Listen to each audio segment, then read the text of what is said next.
नमस्कार. आज आपण शून्य मशागत तंत्रज्ञान कापणी आणि कापणीचं महत्त्व जाणून घेऊ. आज आपण संभाजीनगरामधलं खुलताबाद तालुका आणि खुलताबाद हे फुलंब्री जवळ आहे एक तालुका आमचाला आणि फुलंब्री आणि खुलताबाद याच्यामध्ये एक 10-12 किलोमीटरचं अंतर आहे आणि इथं एक 6 एकर शून्य मशागत पद्धत गेल्या हंगामापासून चालू झाली. त्याचं नाव आहे रामपुंड. यांचं एक क्षेत्र आहे. रामचंद्र पुंडच्या शेतात आपण प्रत्यक्ष पिकाची कापणी बघतोय आणि ती कापूस कापणी बघतोय.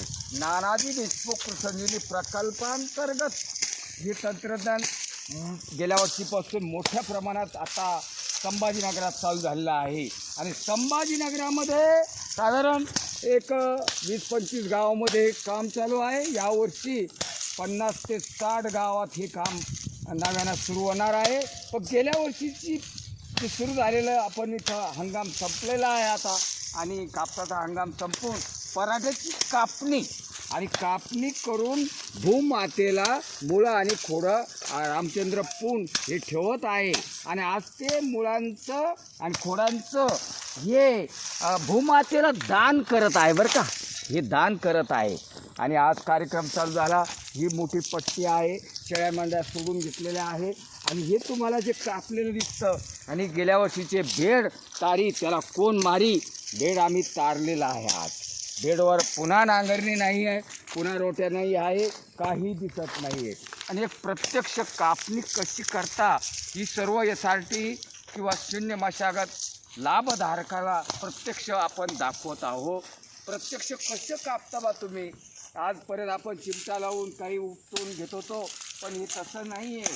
ही अशा पद्धतीची कापणी आहे बरं का आणि सर्व शून्य मशागत लाभधारकांना हे लक्षात ठेवा कसं कापायचं. विदर्भातले काही शेतकरी माझे ते म्हणतात किती वरून कापायचं आणि किती खालून कापायचं. तर साधारण आपण 1.5 इंच बी ठेवला, 1.5 इंच खुंट ठेवला म्हणजे डोळे जे आहे हे डोळे जे आहे ह्या डोळ्यापासून आपण खालून कापतोय आज. म्हणजे डोळे कापून आले परत डोळा नाही आहे आणि जमिनीच्या बेडच्या वर 1.5 इंच खोट ठेवलेला आहे बरं का. हे लक्षात ठेवा. आणि आज बघा कसा म्हणजे खोडांचा बाजार आपण तिथे टिकवतो आणि मुळांचा बाजार खोडांचा बाजार नानाजी देशमुख कृषी संजीवनी प्रकल्पांतर्गत ह्या ज्या भेगा मागच्या वर्षी ज्या भेगा ह्या बुजवायच्या आहे. खामगावला ह्या भेगा आता प्रमाण कमी झालेलं आहे. ह्या भेगा ज्या चोपण आणि चिबट जमिनीत पडता त्या आपल्याला बंद करायच्या आहेत आणि आता हळूहळू पहिलं वर्ष यांनी पास केलं आहे. पहिलं पीक पास केलं आहे आणि कापूस हा मोठ्या हंगामामध्ये जातो. 8 महिन्याचं पीक असल्यामुळे आपण काय केलं की हा कार्यक्रम आपण चालू केलेला असल्यामुळे उपटणीचा रद्द केला आणि कापणीचा चालू केला.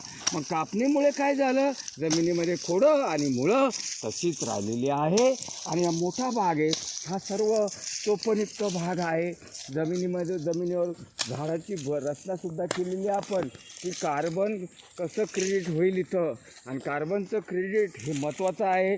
आणि आज हे म्हणता हे 6 एकर पट्टी आमची कापणं होऊन जाते 2 दिवसामध्ये आणि सगळं आपलं हे ताण मिटतो आपल्याला. धन्यवाद. जय हिंद, जय महाराष्ट्र.